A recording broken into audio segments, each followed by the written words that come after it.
Hello everyone, Sheo here, and welcome for a new tutorial for Ultimate Seating Controller. Today we're going to talk about UI. We're going to start with an overheat slider for turrets, then we'll take a look at crosshairs, and finally we'll set up the full screen UI for the tank. This will all be possible thanks to the attribute monitor and state system. Let's get started. Alright, let's start with overheating. The first thing we need is a slider to display an overheat attribute. For that, let's add a slider, right? Name it overheat. And one thing real quick, I would recommend making a prefab out of the USC demo monitor object. It can help for reference. But we're going to set this one up ourselves. Let's set the value to 1 and delete the handle slide area, as we do not want the player to be able to set this value naturally. We're going to give the fill object a heat-related color, like orange. Set these values to 0, because we want the full bar to be used. Right. And anchor it to the bottom. Like this should be okay. And here's the most important part. We're going to need to add the attribute monitor.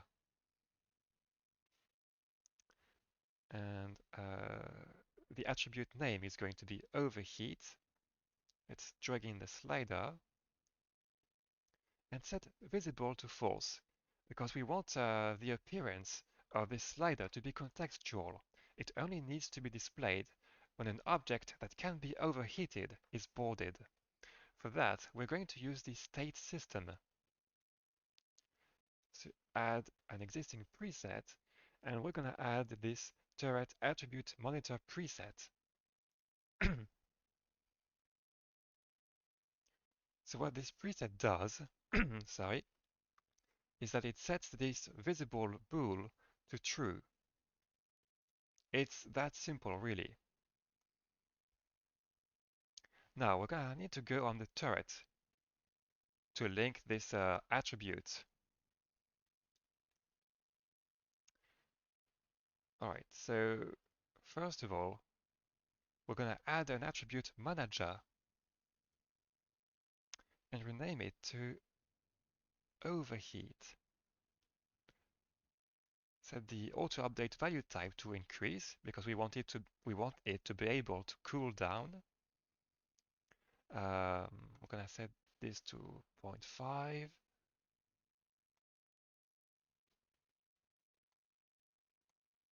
Next, go to vehicle weapon shooter, and under the use section, you will find an attribute section. Select overheat naturally and set the use amount to, I'm going to set it to 1. So basically, for each shot fired with the turret, the overheat attribute will be decreased by the specified use amount. And select the slider you created, like this. And we should be good to go.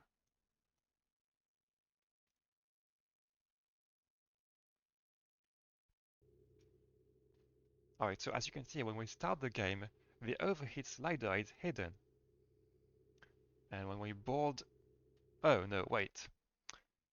Seems I forgot something. Sorry, just a sec.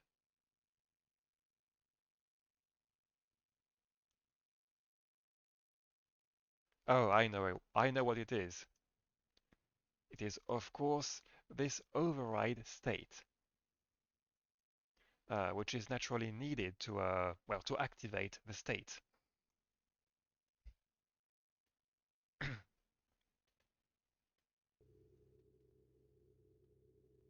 And there you go. Okay, so it's a bit tiny, but you can see it works. Now if I start firing, There you go. The attribute is now so low that I can't fire. So that's it, it works. And if I exit the turret, the state is no longer active and the slider is deactivated. Now, let's have a look at turret crosshairs. First of all, please note that the default crosshairs included in UCC's monitor is not recommended. Instead, we're going to use a separate crosshairs with a component named vehicle crosshairs monitor. So we're going to take example on the USC demo content and simply duplicate this crosshairs object like this, rename it vehicle crosshairs, remove the crosshairs monitor component, and instead add the vehicle crosshairs monitor. Next, drag the children in their respective slots like this, left, top, right, and bottom, and also drag the image component here into this center slot like this, and take this turret. I'm personally going to use the assault rifle sprite provided by UCC, like this, left, right, top, and bottom. And let's see what the first results are.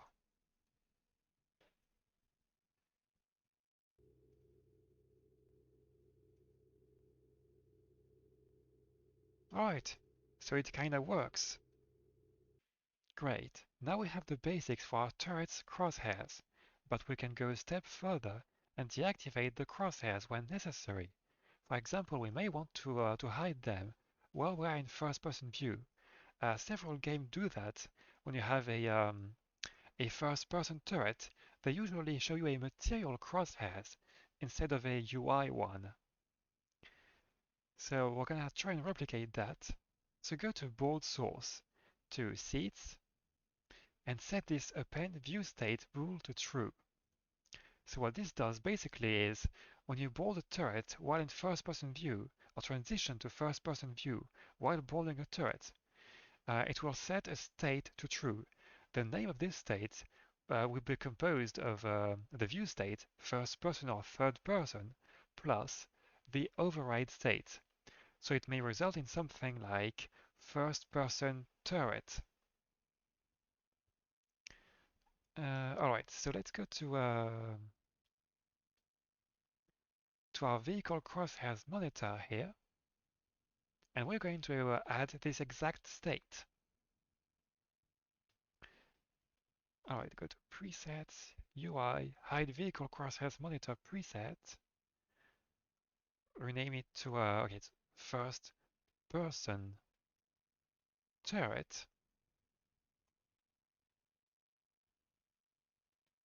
and let's see how it looks like.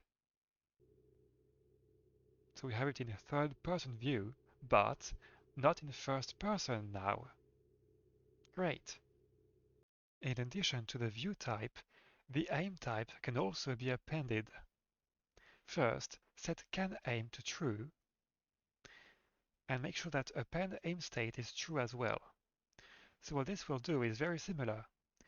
When we are aiming by pressing right click on the turret, it will activate a state named aim plus the override state, so something like aim turret.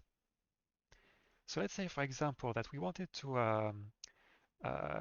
activate the crosshairs only when we are aiming. Just go to vehicle crosshairs.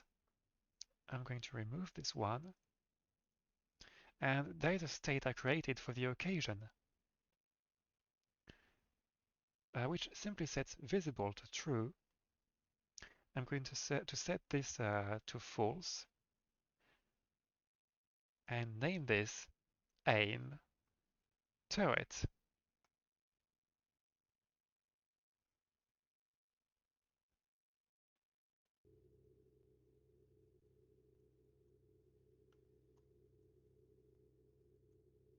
and it works. So at the moment, these two appended states are separate. Uh, you can't have something like aim first-person turret out of the box. But if you really have this niche need, you should be able to do it yourself by script. Now for the tank. Here's the prefab from USC. What interests us here are the main gun and minigun. We're going to start with the basic crosshairs. We need at least one of these objects to have its dominant item set to true. I'm going to select the minigun, and for the center crosshairs I'm going to select the rocket launcher crosshairs, like this, and let's just start with this.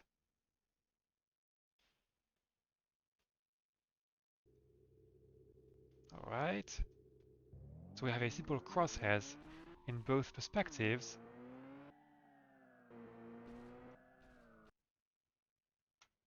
Alright, now we want a full screen UI to be used while we are in first person in the tank.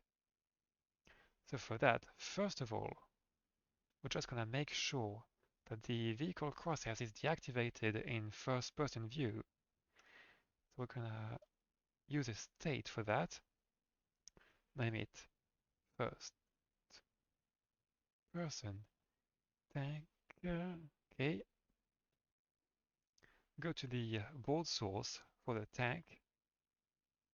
It's normally drive tank, but I'm going to shorten it to just tank and make sure that append view state is enabled.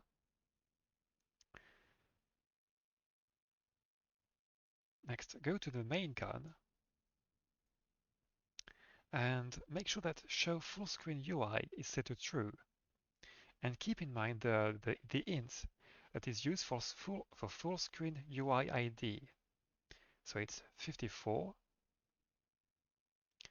So here's what we're going to do.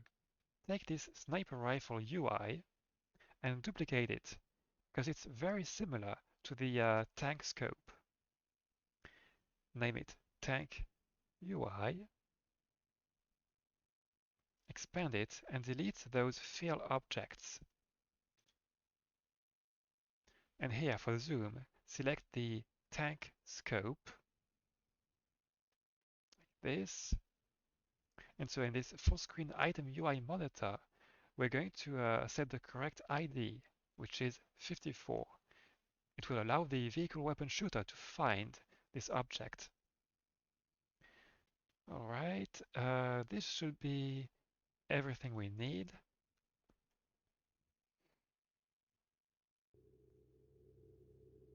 Alright, so we have these basic crosshairs in third person and this full screen UI in first person.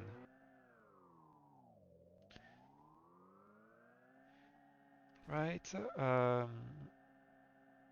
and just one thing, as you can see, so this tank UI is automatically activated when entering first person. As you may have guessed, something is wrong with the tank UI. First of all, we're going to stretch this and set these values to 0, like this. And we're going to change this color to pure white. And it's already much better like this.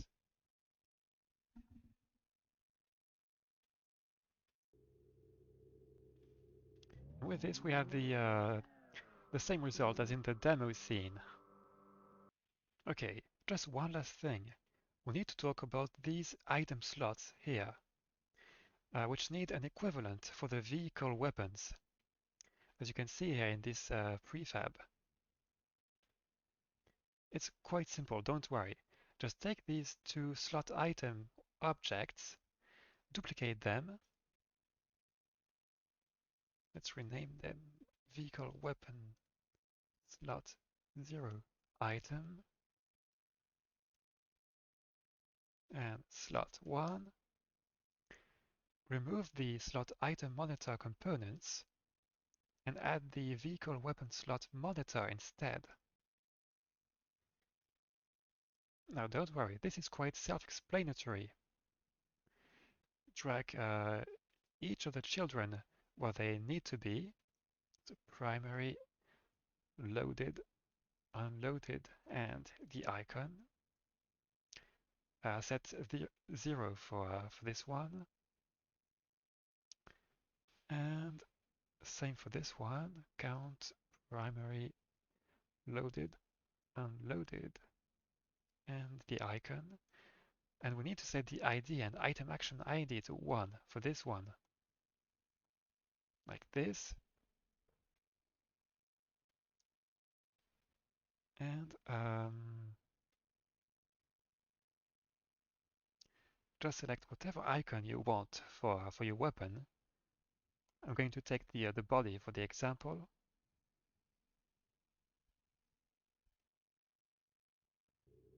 And there you have it. It works. Alright, that's the end of this tutorial. You now know how to set up UI for USC. As you have seen, thanks to the state system and similar components made for monitor objects, the whole process is quite similar to UCC's and not too complicated. I hope you found this video useful, and thank you very much for watching, and have a good day.